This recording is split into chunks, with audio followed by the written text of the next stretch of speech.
What's up? This is how we prep our videos.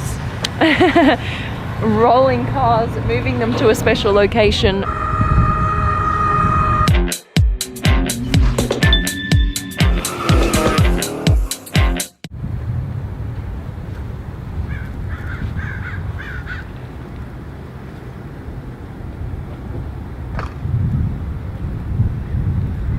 This is the new Lotus Evija, and I want to take you around this beauty. We have special access to this car today. We're here in California, but it's freezing, but it is well worth coming out here today because this is, I think, one of the most beautiful reveals that has happened at Pebble Beach this year, and I want to take you through, so come with me. I think the back for me is where it gets really, really special. I mean, just take a look at this. Look at how the air comes through the side here, all the way back through the back tail lights. This here is reminiscent of like the afterburn or the afterburners on a jet. And then you come around the front. Let's just have a brief look at it first before we go into too much detail. This design here on the lights, you see these little lines here? The designers wanted to make that kind of look like warrior paint on the side of your face. As you go into war, you just kind of pull that warrior paint up the side of your cheeks, and that's kind of the design aesthetic that they were going for here at the front lines.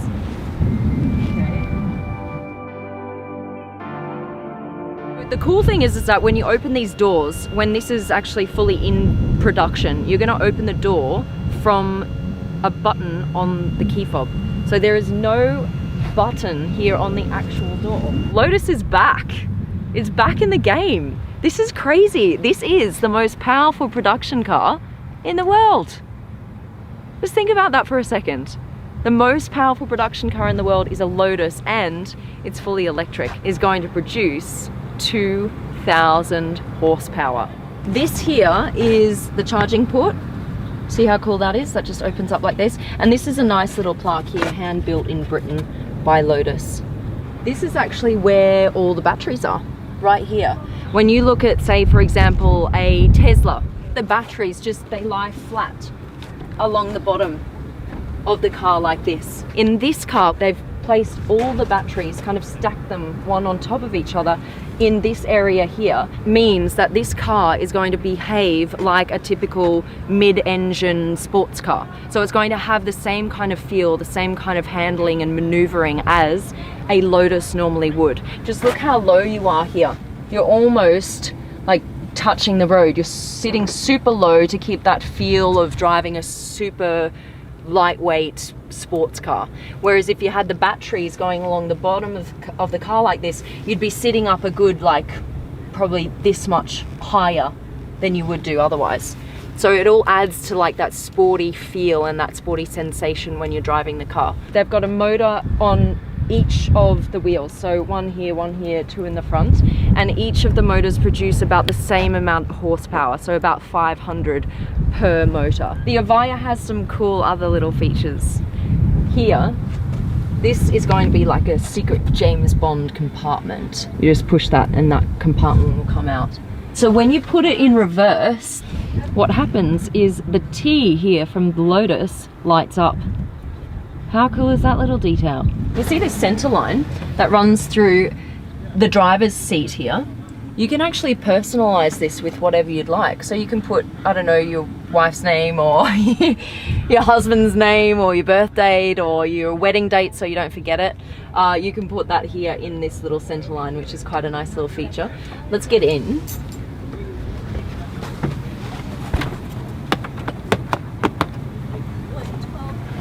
This is really cool. So I don't know if you guys have seen my video on the Renault Trezor. Guys, check this out. This is only the second time that I've seen something this beautiful in this hexagonal shape here on the center console. You see all of these little buttons, hexagons. Now they've done that for two reasons. Obviously it's more efficient, right? So because if the buttons are round, got wasted space around the button. So for this reason, they all kind of fit in together like this. And also it's because you can then kind of feel your way around the buttons with your hands. You can concentrate on the road, keep your hands on the steering wheel, and kind of go like this and go, oh yeah, I know where the volume up and down button is from feeling it, you know? The steering wheel, it's tiny. It's really tiny. It feels really sporty. The shape is like an F1. Watch what happens when I flick this over into track mode.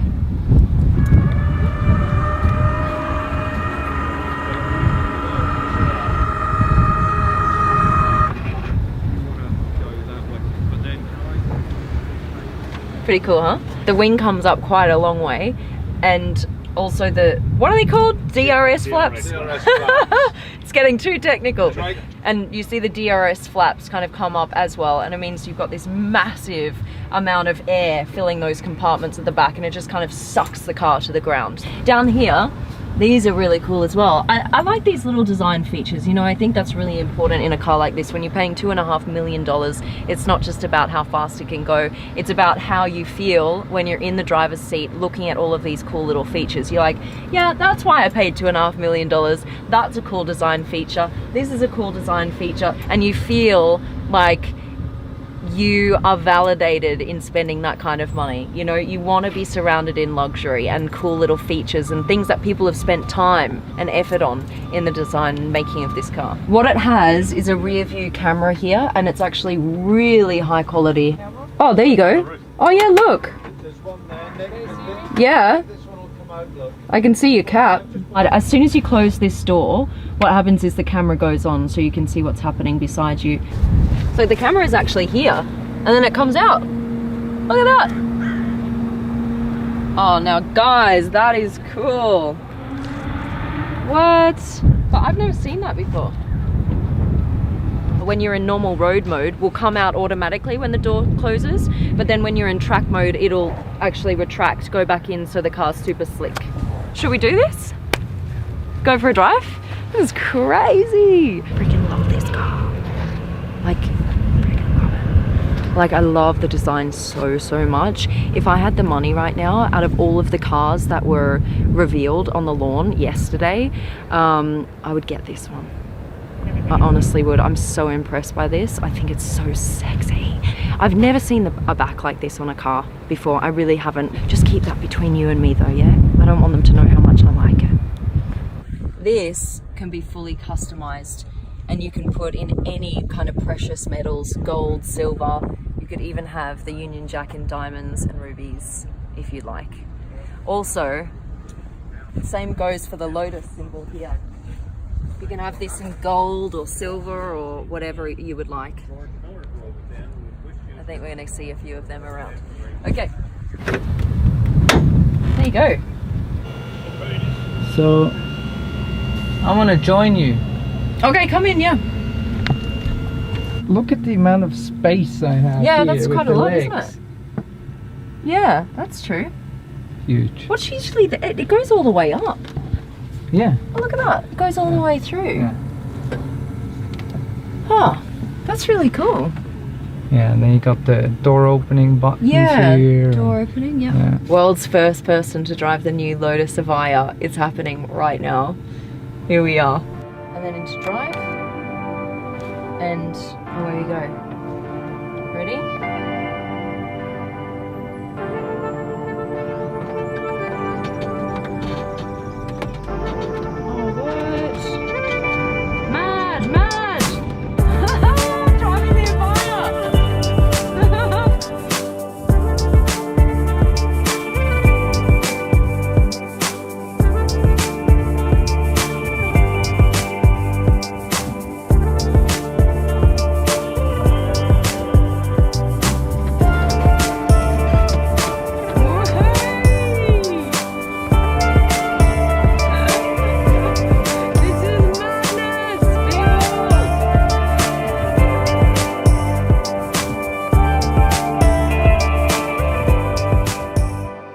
Alright guys, I hope you've enjoyed the video. Give us a quick thumbs up and subscribe to the channel if you haven't yet. This is where you get to see the coolest cars in the world, I promise you. All right, a massive thanks to Lotus. Thank you guys so much for letting me have exclusive access to this car and driving it around. I really want one. All right guys, that's it. I'll see you next time in another crazy car somewhere else in the world. I'm out. Love ya.